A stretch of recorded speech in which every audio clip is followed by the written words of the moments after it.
الحمد لله وكفى وسلام على عباده الذين اصطفى أما بعد فأعوذ بالله من الشيطان الرجيم بسم الله الرحمن الرحيم وقضى ربك ألا تعبدوا إلا إياه وبالوالدين إحسانا إلى آخر الآية. وقال النبي صلى الله عليه وسلم الكبائر الإشراك بالله وعقوق الوالدين وقتل النفس واليمين الغموس. صدق الله مولانا العظيم وصدق رسوله النبي الكريم ونحن على ذلك من الشاهدين والشاكرين والحمد لله رب العالمين. সবাই দুরূদ শরীফ পড়ি। اللهم صل على محمد وعلى آل محمد كما صليت على إبراهيم وعلى آل إبراهيم إنك حميد مجيد. اللهم بارك على محمد وعلى آل محمد كما باركت على إبراهيم وعلى آل إبراهيم إنك حميد مجيد. আল্লাহ তাআলার দরবারে লাখো কোটি শুকর ও সুজুদ যে রব্বে করিম আপনাকে আমাকে আল্লাহর ঘর মসজিদে আসার তৌফিক দিয়েছেন, সেই সাথে কোরআন ও হাদিসের কিছু কথা বলা এবং শোনার তৌফিক দিচ্ছেন। দিল থেকে শুকরিয়া আদায় করি আলহামদুলিল্লাহ।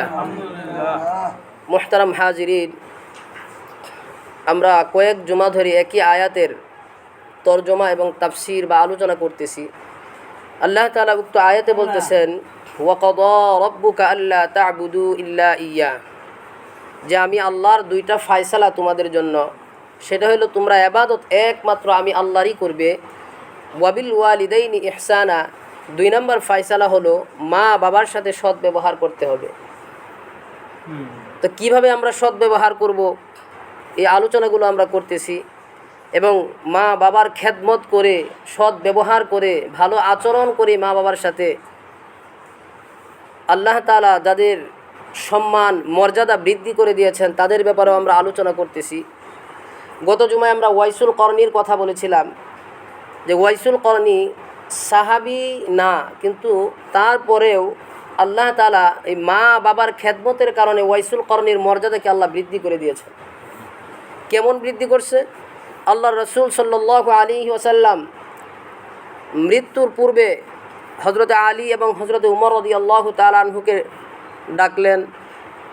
ওনারা যখন আসলেন ওনাদেরকে ওসিয়ত করলেন যে হে উমর, তুমি আমার ইন্তেকালের পর আমার একজন আশেক আছে যে মক্কা মদিনা বা আমার রওজা জিয়ারত করতে আসবে, নাম তার ওয়াইসুল করণী, করণ প্রদেশের বাসিন্দা সে, আমার আশেক, সে আসলে আমার উম্মতের জন্য তার কাছে দোয়া চাইবা। যে উমর রাদিয়াল্লাহু তাআলা আনহুকে বলতেছে, আলী রাদিয়াল্লাহু তাআলা আনহুকে বলতেছে ওয়াইসুল করণীর কথা, যে ওয়াইসুল করণীকে বলবা আমার উম্মতের জন্য দোয়া করতো, কারণ সে মায়ের খেদমত করে মায়ের সাথে সৎ ব্যবহার করে ভালো আচরণ করে এমন তবকায় পৌঁছে গেছে যে সে যাই বলে আল্লাহ তাআলা তাই কবুল করে। তো এই জন্য তুমি তার দেখা যখন পাবা আমার উম্মতের জন্য তার কাছ থেকে দোয়া নিবা এবং তুমি তোমার রাষ্ট্র পরিচালনার ক্ষেত্রেও তার কাছ থেকে দোয়া নিবা। আরেকটা ওসিয়ত করছে যে আলমিরা বা আলমারি থেকে রাসূল করিম সাল্লাল্লাহু আলাইহি ওয়াসাল্লামের গায়ের একটা জামা মুবারক হযরত উমর রাদিয়াল্লাহু তাআলা আনহুর হাতে দিছে, দিয়া বলছে যে ওই আমার আশেক ওয়াইসুল করণী আসলে আমার জামাটা তোমরা ওয়াইসুল করণীকে হাদিয়া দিবা। তো মায়ের সেবা করে কত মর্যাদার অধিকারী তিনি হয়েছেন যে নবীজির জামাটা হযরত আলী এবং উমরকে রাসূল করিম সাল্লাল্লাহু আলাইহি ওয়াসাল্লাম ওসিয়ত করতেছে যে আমার জামাটা তোমরা নিবা না, আমার ওই আশেকের জন্য আমি রাখছি তোমাদের কাছে আমানত, আমার আশেক আসলে তার কাছে এই আমানত পৌঁছায় দিবা। তো এই বিষয় নিয়ে আমরা আলোচনা করতেছিলাম যে মায়ের সেবার মাধ্যমে আল্লাহ তাআলা ওয়াইসুল করণীর মর্যাদা আল্লাহ তাআলা অনেক গুণ বাড়ায় দিছে। তো মায়ের সেবার মাধ্যমে এক কসাইয়ের মর্যাদাও আল্লাহ তাআলা বৃদ্ধি করে দিছে। গত জুমায় বলেছিলাম যে এই জুমায় আমরা সেই কসাইয়ের কথা বলবো। একবার হযরত মুসা আলাইহিস সালামকে কালিমুল্লাহ বলা হয়। কালিমুল্লাহ শব্দের অর্থ হইল আল্লাহর সাথে তিনি কথোপকথন করতেন, আল্লাহর সাথে তিনি কথা বলতেন। তুর পর্বতে উঠে আল্লাহর সাথে তিনি নিয়মিত প্রায় সময় কথা বলতেন, সরাসরি কথা বলতেন আল্লাহর সাথে। এই জন্য মুসা আলাইহিস সালামকে কালিমুল্লাহ বলা হয়। প্রত্যেকটা নবীর আলাদা আলাদা মর্যাদা বা বৈশিষ্ট্য আছে। যেমন আমাদের নবী রাসূল করিম সাল্লাল্লাহু আলাইহি ওয়াসাল্লামের আলাদা মর্যাদা হইল তিনি হাবিবুল্লাহ। আমাদের জাতির পিতা হযরত ইব্রাহিম আলাইহিস সালামের আলাদা একটা মর্যাদা আছে, উনি হলেন ইব্রাহিম খলিলুল্লাহ। হযরত ঈসা আলাইহিস সালামের আলাদা একটা মর্যাদা আছে, হযরত ঈসা রূহুল্লাহ। ঠিক তেমনিভাবে হযরত মুসা আলাইহিস সালামের আলাদা কিছু বৈশিষ্ট্য আছে, আলাদা মর্যাদা আছে। সেজন্য ওনাকে বলা হয় কালিমুল্লাহ, আল্লাহর সাথে উনি সরাসরি কথা বলতেন। একদিন হযরত মুসা আলাইহিস সালাম আল্লাহর কাছে প্রশ্ন করলেন, ওগো আল্লাহ, জান্নাতে আমার সাথী কে হবে, জান্নাতে আমার বন্ধু কে হবে? আল্লাহ তাআলা উত্তর করলেন, জান্নাতে তোমার বন্ধু হবে অমুক এলাকার অমুক জায়গার কসাই। হযরত মুসা আলাইহিস সালাম আশ্চর্যান্বিত হয়ে গেলেন, আমি এত বড় জলিল কদর একজন পয়গম্বর, শুধু পয়গম্বর নয়, তিনি রাসূলও। নবী এবং রাসূলের মাঝে পার্থক্য আছে আমরা জানি না। নবী বলা হয়, সকল পয়গম্বরদেরকে নবী বলা হয়, কিন্তু রাসূল বলা হয় যাকে নতুন শরীয়ত দিয়ে আল্লাহ তাআলা দুনিয়াতে পাঠায় তাকে রাসূল বলা হয়। যেমন আমরা বড় বড় 4টা কিতাব জানি আমরা, তাওরাত, ইনজিল, জাবুর এবং কোরআন। এই 4 কিতাব এবং আরও অনেক সহিফা দিয়া আল্লাহ তাআলা নবীদেরকে দুনিয়াতে পাঠাইছে। তো যাদেরকে আল্লাহ তাআলা বড় বড় কিতাব এবং সহিফা দিছে তাদেরকে বলা হয় রাসূল, তারা নবী এবং রাসূল। কথাটা মনোযোগ দিয়ে শুনবেন। যাদেরকে আল্লাহ তাআলা নতুন শরীয়ত দিয়ে দুনিয়াতে পাঠাইছে তাদেরকে নবী এবং রাসূল বলা হয়। আর এমনিতেই সকলেই নবী, যে সকল খারই খারক নয়, আবার সকল খারকই খার। সায়েন্সের একটা প্রশ্ন আছে এই কেমিস্ট্রির একটা সাবজেক্টে, যে সকল নবী রাসূল না, কিন্তু সকল রাসূলই নবী। তো হযরত মুসা আলাইহিস সালাম শুধু পয়গম্বর নয়, উনি রাসূলও, নবী এবং রাসূল দুটোটাই। নতুন শরীয়ত পাইছেন, তাওরাতের প্রচারক তিনি। তো হযরত মুসা আলাইহিস সালাম যখন প্রশ্ন করলেন, ওগো আল্লাহ, জান্নাতে আমার দুস্থ কে হবে, জান্নাতে আমার সাথী কে হবে? আল্লাহ তাআলা বললেন, তোমার জান্নাতের সাথী হবে, জান্নাতে দুস্থ হবে অমুক জায়গার কসাই। হযরত মুসা আলাইহিস সালাম আশ্চর্যান্বিত হলেন, কে এমন কসাই, তার কর্মকাণ্ড কি, তার কামাই কি, তার অর্জন কি, যার ফলে আমি জলিল কদর একজন পয়গম্বরের সাথে তার জান্নাতে সাথী হবে, আমার দুস্থ হবে। দেখা দরকার, ইনকোয়ারি করা দরকার, তদন্ত করা দরকার, তার আমল কি। হযরত মুসা আলাইহিস সালাম গেলেন, গিয়ে দেখলেন কসাই প্রতিদিনের নেই সে গরু জবাহ করে গোশত বিক্রি করতেছে। তো ভালো কিছু গোশতের টুকরা, ভালো কিছু গোশত আছে না গরুর মধ্যে, আমরা গরু যখন কাটি গোশত বন্টন করি, এর আগে আমরা ভালোভাবে মিশাই না। কেলে কিছু নির্দিষ্ট জায়গার গোশত আছে বালা, আর কিছু নির্দিষ্ট জায়গার গোশত আছে বালা না। এই জন্য সবগুলো মিশাই, যাতে কারো ভাগের মধ্যে একবারে বালাটা না যায়, বালা বন্ধু একটা মিলায়া যায়। তো কসাই করছে কি, নির্দিষ্ট কিছু অংশ যেখানের গোশত ভালো সেই গোশতটা আলাদা রেখে দিছে। হযরত মুসা আলাইহিস সালাম উনি নীরবে আড়াল থেকে দেখতেছে যে তার কর্মকাণ্ড কি, সে কি কাজ করছে, সে কি এমন আমল করছে যার ফলে আমি পয়গম্বরের সাথে তার জান্নাত হবে, সে আমার সাথী হবে, সে আমার দুস্থ হবে। তো ওই কসাই নির্দিষ্ট কিছু মাংস গোশত যেটা ভালো সেটা আলাদা রেখে দিছে। তো প্রতিদিনের এসে যখন দোকান বন্ধ করে বাড়িতে চলে যাচ্ছে, হযরত মুসা আলাইহিস সালাম বলে, আমি তো এখানে ভালো কোনো কাজ দেখলাম না, তাহলে আরও দেখতে হবে সে কী আমল করে। আমি তো এখানে তার আমল কোনো দেখলাম না, সে গরু জবাই করছে, গোশত বিক্রি করছে, এখন সে বাড়িতে চলে যাচ্ছে, এখানেও তার কোনো আমল নাই। আমার সাথে জান্নাতে সে সাথী হবে, আমার বন্ধু হবে, কোনো নির্দিষ্ট তো আমল পাইলাম না ভালো কোনো। তো কসাইয়ের সাথে সাথে উনি বাড়িতে গেছে হযরত মুসা আলাইহিস সালাম। উনি দেখবেন যে কী এমন আমল করে যে আমলের কারণে একজন কসাই জলিল কদর পয়গম্বরের দুস্থ হয় জান্নাতে। বাড়িতে যাওয়ার পর উনি দেখে, আড়াল থেকে দেখে কসাই বাড়িতে ঢুকছে, ঢুইকা ওই নির্দিষ্ট গোস্তগুলো, সেই গোস্তের টুকরাগুলো ছোটো ছোটো কুচি কুচি করে কাটছে, কাইটে সেটা পাক করছে, রান্না করছে এবং নরম করে কাই করে নরম রুটি বানাইছে। রুটি বানানোর পরে ঘরের ভিতরে ঢুকছে, ঢুকে দেখে যে তার বৃদ্ধা মা, কসাইয়ের বৃদ্ধা মা দোলনায় শুয়ে আছে। তো মানুষ যখন বৃদ্ধ হয়ে যায়, বার্ধক্যে উপনীত হয়, তখন ছোটো হয়ে যায়, তখন একটু ছোটো হয়ে যায়, এই জন্য ছোটো শিশুর মতো কেমন জানি দোলনার ভিতরে শুয়ে আছে। তো ওই কসাই করছে কি, তার মাকে সুন্দর করে ধুয়ে মুছে প্রস্রাব পায়খানা পরিষ্কার করে ওই রান্নাকৃত গোশত এবং রুটি একজন সন্তানকে মা যেভাবে কুলে নিয়ে, একজন ছোট শিশুকে মা যেভাবে কুলে নিয়ে খাবার খাওয়ায়, আহার দেয়, ঠিক তেমনিভাবে হজরতে মুসা আলাইহিস সালাম আড়াল থেকে দেখতেছেন ওই কসাই তার মাকে দোলনা থেকে উঠিয়ে কুলে নিয়ে ওই গোস্তের টুকরাগুলো চিবিয়ে চিবিয়ে নরম করে সেই নরম রুটির সাথে মিশিয়ে তারপরে মার মুখে খাবার দিতেছে।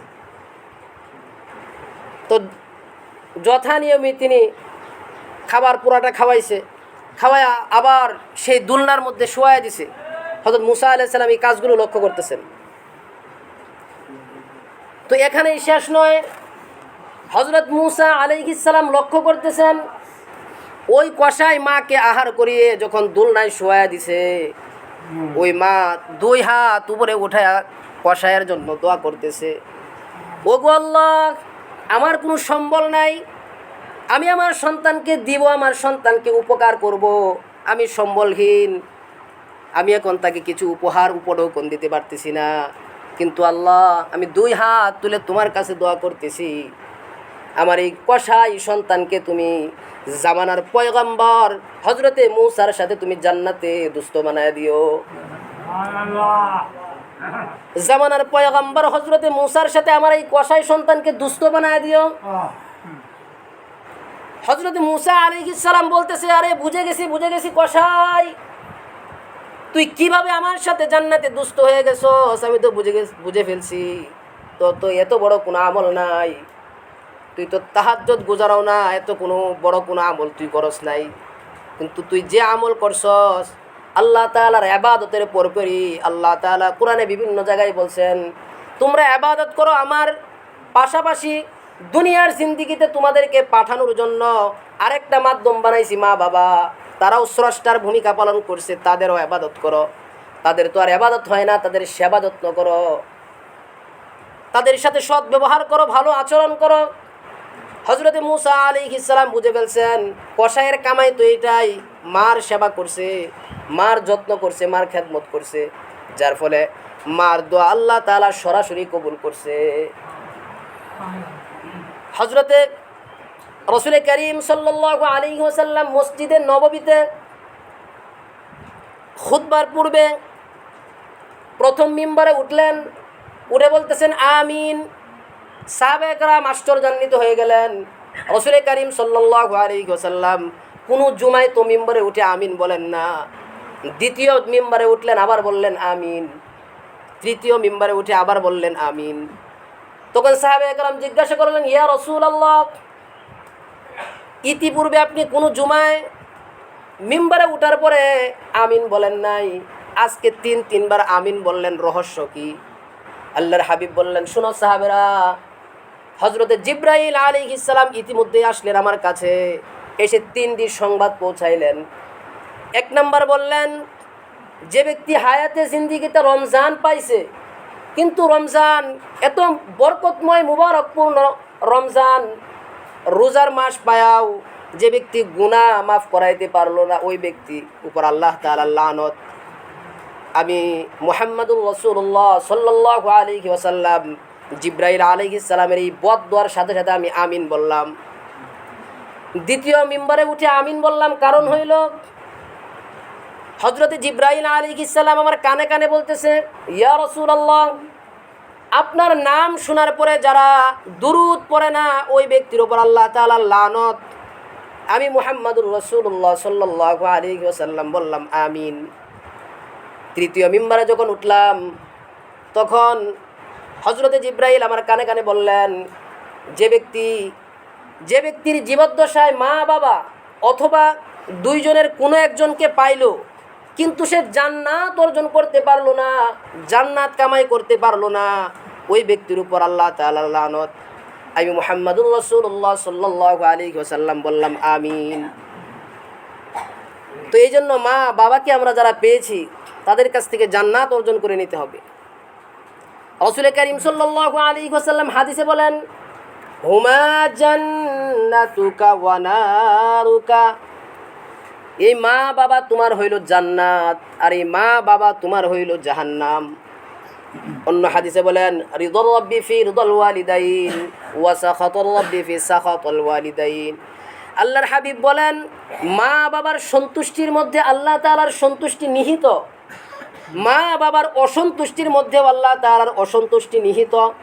অর্থাৎ যে সন্তানের প্রতি মা বাবা অসন্তুষ্ট হয়, আল্লাহ তাআলা ওই সন্তানের প্রতি অসন্তুষ্ট হন। যে সন্তানের প্রতি মা বাবা সন্তুষ্ট হয়, আল্লাহ তাআলা ওই সন্তানের প্রতি আল্লাহ তাআলাও সন্তুষ্ট হন। এই জন্য অন্য হাদিসে রাসূল বলেন, আল জান্নাতু তাহতা আকদামিল উম্মাহাত, সন্তানের জান্নাত হলো মা বাবার পায়ের নিচে। কোনো দরবার, কোনো পীর, কোনো মাশায়েখের কাছে সন্তানের জান্নাত না। কোনো হাদিসেও নাই কোনো পীরের দরবারে গেলে আল্লাহ তাআলা জান্নাত দিবে, কোনো পীরের চেহারা দেখলে আল্লাহ তাআলা উমরার সওয়াব দিবে, হজের সওয়াব দিবে। কোরআন এবং হাদিসে কোথাও নাই। কিন্তু হাদিসের মধ্যে আসছে, আল্লাহর হাবিব বলেন, তুমি যদি তোমার মা বাবার চেহারার দিকে একবার সুনজরে তাকাও, ভালো নজরে তাকাও, খুশি হয়ে তাকাও, আল্লাহ তাআলা তোমাকে একটি কবুল হজ এবং একটি কবুল উমরার সওয়াব দিবে। মা বাবার চেহারার দিকে সন্তান শুধু খুশির সাথে আনন্দের সাথে চাইবে, তাকাবে, আল্লাহ তাআলা উমরার সওয়াব, হজের সওয়াব দেয়। কিন্তু আজকে আমরা মা বাবার সাথে খুশির সাথে তো আনন্দের সাথে তাকাবো দূরের কথা, মা বাবা আমাদের বিরক্তের কারণ। মা বাবা এখন আমাদের বিরক্তের কারণ হয়ে যায়। বেশি কথা বলে, অসুস্থ হলে চিকিৎসা করা লাগে, ডাক্তার দেখানি লাগে, এই চোখের সমস্যা, বিভিন্ন কাশি, জ্বর হয়, কত ধরনের সমস্যা। যে আব্বা আম্মা আমার একবারে দিনটাই শেষ করে দিছে, আজকে সারাদিন তার পিছনে গেছে গা, মশিন গেছি ডাক্তার দেখানির লাগে, আজকে সারাদিন গেছে গা পরীক্ষা নিরীক্ষা করে দেয়। অথচ রাসূল কত সুন্দর কয়, তুমি তোমার মার চেহারার দিকে একবার তাকাও, বাবার চেহারার দিকে একবার সুনজরে তাকাও, আল্লাহ তাআলা তোমাকে একটা কবুল হজ এবং একটা উমরার সওয়াব দিবে। তো মা বাবার সেবা যারা করছে, আল্লাহ তাআলা তাদের মর্যাদা অনেক উপরে দিছে। ওয়াইসুল করনির মর্যাদা আল্লাহ তাআলা সাহাবীদের চাইতে উপরে দিছে। সাহাবীদেরকে বলছে, ওয়াইসুল করনির কাছে দোয়া নেও। কেমন সাহাবী? লাউ কানা নাবিয়্যুম বাদি লাকানা উমর, আল্লাহর হাবিব বলে আমার পরে আর কোনো নবী আসবে না, কিন্তু আল্লাহ তাআলা যদি নবী পাঠাইতেন তাহলে হযরতে উমরকে নবী বানাইতেন। সেই উমরকে বলতেছে, তুমি ওয়াইসুল করনির কাছে দোয়া নিবা। সে মার সেবা করে এমন তবকায় পৌঁছে গেছে, আল্লাহর কাছে যা বলে আল্লাহ তাআলা তাই কবুল করে। ঠিক তেমনিভাবে সেই কসাইয়ের ঘটনাও বললাম। কসাই মা বাবার সেবা করছে, আল্লাহ তাআলা তার মর্যাদাও উপরে উঠায় দিছে। কেমন উপরে উঠাইছে? জামানার পয়গম্বর হযরতে মুসা কালিমুল্লাহর সাথে জান্নাতে থাকার সৌভাগ্য অর্জন করে দিছে। মা বাবার যেমন দোয়া কবুল হয়, ঠিক তেমনিভাবে মা বাবার বদ দোয়াও কবুল হয়ে যায়। যদি দোয়া কবুল না হয়তো তাহলে সমস্যা আসেন না, কিন্তু বদ দোয়াও কবুল হয়ে যায়, এই জায়গায়তে আপত্তি। মা বাবা আমার জন্য দোয়া করছেন, আচ্ছা ঠিক আছে, সমস্যা নাই, কিন্তু যদি বদ দোয়া করে তাহলে তো সর্বনাশ। সময় স্বল্প, এরপরও শুধু একটা ঘটনা বলে শেষ করে দিতেছি, একবারে সংক্ষিপ্ত ঘটনা। জুরাইজ বনি ইসরাইলের একজন আবেদ, অনেক বড় আবেদ ছিল। উনি তাহাজ্জুদ গুজার ছিল, উনি তাহাজ্জুদের নামাজ আদায় করতেন। আলোচনা করবো না, শেষ করে দিব। আল্লাহ তাআলা কোরআনে বলতেছে, ওয়ামিনাল লাইলি ফাতাহাজ্জাদ বিহি নাফিলাতাল লাক আসা আন ইয়াবআসাকা রাব্বুকা মাকামান মাহমুদা। তাহাজ্জুদের নামাজ ছাড়া কেউ আল্লাহ তাআলার ওলি হইতে পারে না। কিন্তু এখন তো তাহাজ্জুদের নামাজ না, শুধু কোনো নামাজ এই লাগে না আল্লাহর ওলি হওয়ার লাগে, আছে না? যে নামাজ রোজার দরকার নাই, গোসলের দরকার নাই, পবিত্রতার দরকার নাই, এমনি তো আল্লাহর ওলি।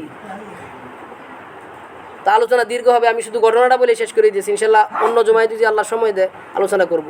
এই জুরাইজ করছে কি, তাহাজ্জুদের নামাজে দাঁড়াইছে পাহাড়ের উপরে। এখন মা ডাকতেছে, তাশরিবলি মা আন, হে জুরাইজ আমাকে পানি দাও পান করার জন্য। তো জুরাইজ নামাজের নিয়ত বান্ধে লাইছে, অনেক বড় আল্লাহর ওলি।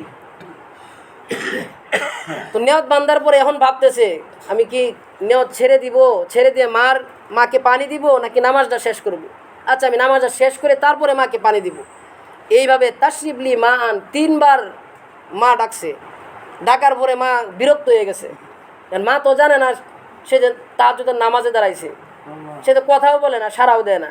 তো মা বিরক্ত হয়ে বলতেছে, হে আল্লাহ, তুমি আমার জুরাইজকে বেশ্যা নারীর ফেতনায় না ফালায় মৃত্যুবরণ দিও না। লা তুমিত্তু আন তারাহুল, হাদিসটা বুখারীর হাদিস, প্রামাণ্য হাদিস, অনেক বড় লম্বা ঘটনা। তো 3 দিন পরে এক বেশ্যা নারী আসছে, পাহাড়ে উঠছে। ওইটা জুরাইজকে বলতেছে, আমি অনেক রূপে গুণে রমণীয়, অনেক সুন্দর স্নিগ্ধা, তুমি আমার সাথে জিনা করো। তো জুরাইজ বলতেছে, আমি তো আল্লাহকে ভয় করি, আমি তোমার সাথে কিভাবে জিনায় লিপ্ত হব? তো ওই জুরাইজের সাথে জিনায় লিপ্ত না হইয়া বিরক্ত হয়ে ওই নারী, ওই বেশ্যা পাহাড় থেকে নেমে গেছে। তো পাহাড় থেকে নেমে দেখে এক রাখাল শুয়ে আছে। তো ওই রাখালকে বলছে, তুমি আমার সাথে জিনা করো। রাখালকে আমি এই যে সুযোগ পাইছি একটা। তো রাখালের সাথে অপকর্মে লিপ্ত হয়েছে ওই বেশ্যা নারী। অপকর্মে লিপ্ত হওয়ার পর 3 মাস পরেই যখন বেশ্যা মহিলার পেট যখন বড় হয়ে গেছে, পেটে গর্ভে যখন সন্তান আসছে, তো এলাকার লোকেরা, গ্রামবাসীরা, ওই মহল্লার লোকেরা ধরছে, you didn't get the marry, তোমার তো বিয়া হয় নাই, কিন্তু তোমার বাচ্চা হইলো কেমনে, বাচ্চা পেটে আইলো কীভাবে? তখন এই মহিলা কইতেছে, তুই আমার লোকে জিনা করছিস না, তোরা এবার ফাঁসাইতেছি কারো, মনে মনে কইতেছে। পরে ওই যে জুরাইজ তোমাদের কাছে লম্বা জুব্বা পড়ে আর তাহাজ্জুদের নামাজ পড়ে আর বড় বড় কথা বলে কোরআন হাদিসের, ওই জুরাইজে এই কাম বিতাইছে, আমার সাথে জিনা করছে। এই বাচ্চা জুরাইজের, আসলে কিন্তু জুরাইজের না, কিন্তু ওই যে মা বদ্ধ করে লাইছে। মার দোয়া যেভাবে কবুল হয়, মার বদ্ধ ওইভাবে কবুল হয়ে যায়। আপনি যত বড় আল্লাহর ওলি হন, যত বড় পীর মাশাইখে হন, একজন নবীর সাহাবী হয়েও মায়ের বদ্ধ থেকে বাঁচে নাই, রেহাই পায় নাই। তো এর পরবর্তী ঘটনা সংক্ষেপে বলে শেষ করে দিচ্ছি। তো সবাই জুরাইজের গির্জায় গেছে, গিয়া ওই গির্জা একবারে মাটির সাথে মিশাই দিছে, মিশাকার করে দিছে। তো জুরাইজকে, আমি কিছুই বুঝলাম না, তোমরা এই এমন ব্যবহার আচরণ করতেছে কেন? জুরাইজকে কলারে ধরে একবারে পাহাড় থেকে নিচে নামাইছে। জুরাইজ বলে, আগে বলো আমার অপরাধ কি? বলতেছে, তুমি বেশ্যা নারীর সাথে তুমি জিনায় লিপ্ত হয়েছো, যার ফলে তোমার বাচ্চা তার পেটে। তুমি এত মোল্লাগিরি করো, লম্বা লম্বা জামা পরো, নামাজ পড়ো, আর তুমি অপকর্ম করছো, তোমার খবর আছে। তো কী করবা তোমরা? বলতেছে যে তোমাকে মৃত্যুদণ্ড দিব। তো জুরাইজ বলতেছে, ঠিক আছে, আমাকে 2 রাকাত নামাজ পড়ার সুযোগ দাও। 2 রাকাত নামাজ পড়ে আল্লাহর দরবারে জুরাইজ হাত তুললো, যে ওগো আল্লাহ, তুমি যদি এক আল্লাহ হয়ে থাকো তাহলে তুমি আমাকে রক্ষা করো। আমি তো জিনা করি নাই, তুমি জানো, তুমি আমাকে এদের হাত থেকে বাঁচাও, এবং ওই বেশ্যা নারীর মহিলার গর্ভে যে সন্তান আসছে, ওই সন্তানের জবান তুমি খুলে দাও। তো নামাজ শেষ করার পরে, বুখারীর হাদিস, অনেক লম্বা বড় ঘটনা। হজরতে ওই জুরাইজ বলতেছে, কুলমান হুয়া আবুকা, ওই পেটের দিকে সম্বোধন করে। 3 মাসে কিন্তু এখনও চোখ হয় নাই, এখনও এই বডি স্ট্রাকচার কিন্তু এখনও হয় নাই, গোশতের টুকরা রয়েছে এখনো। জিজ্ঞেস করছে কুল মান হুয়া আবুকা, এ পেটের সন্তান তুমি বলো তোমার বাবাকে, হুজ ইউর ফাদার, তোমার বাবাকে। তো ওই গোশতের টুকরা, মাংসের টুকরা পেটের থেকে উত্তর দিতেছে যে ওই যে চিপায় দাঁড়ায় রয়েছে রাখাল, আন্তা লাস্তা আবুকা, আপনি আমার পিতা নয়, ওই যে চিপায় দাঁড়ায় রয়েছে রাখাল সে হলো আমার বাবা। এজন্য দুলনাই থেকে শিশু অবস্থায় মায়ের পেটে থেকে কয়েকজন শিশু কথা বলেছিল, তাদের মধ্যে এই জুরাইজকে আল্লাহ তাআলা মুক্ত করার জন্য, আল্লাহ তাআলার প্রিয় বান্দাকে অপদস্থ অপমান লাঞ্ছিত করা থেকে মুক্ত করার জন্য আল্লাহ তাআলা এই পেটের বাচ্চাকেও আল্লাহ তাআলা জবান খুলে দিয়েছিলেন। তো যাই হোক, বলতেছিলাম যে মা বাবার দোয়া যেভাবে কবুল হয়, মা বাবার বোধ দোয়াও কবুল হয়ে যায়। সে যত বড় আল্লাহর ওলি হোক, সে যত বড় সাহাবি হোক, সাহাবির ঘটনাও আছে। আল্লাহ তাআলা সময় পাইলে ইনশাআল্লাহ তৌফিক দিলে আগামীতে আলোচনা করব, অনেক সময় বেশি হয়ে গেছে। এই জন্য যাই হোক, এই ঘটনা আমরা বলি এবং শুনি, কেউ তো ত্রুটি থেকে মুক্ত না। আমি বলতেছি তার মানে আমি যে একবারে ফেরেশতা তা না। উলামায়ে কেরাম কথা বলে, মা বাবার হক নিয়ে কথা বলে, তার মানে উলামায়ে কেরাম যে একবারে ফেরেশতা আসমান থেকে নামছে, বিষয়টা এরকম না। সবারই ত্রুটি আছে। আপনার যেমন ত্রুটি আছে, আমারও ত্রুটি আছে। আপনি যেমন মা বাবাকে অবহেলা করেন, আমিও হয়তো একটু কম করি, কিন্তু অবহেলা আমিও করি। এই জন্য আমি আপনি সবাই মিলেমিশে মা বাবার খেদমত যেন সঠিকভাবে করতে পারি, সেই তৌফিক আল্লাহ তাআলা আমাদেরকে দান করুন। ওয়া আখিরু দাওয়ানা আলহামদুলিল্লাহি রাব্বিল আলামিন। যারা আমরা সুন্নত পড়ি নাই, যারা সুন্নত পড়ে নিই। সাল্লাল্লাহু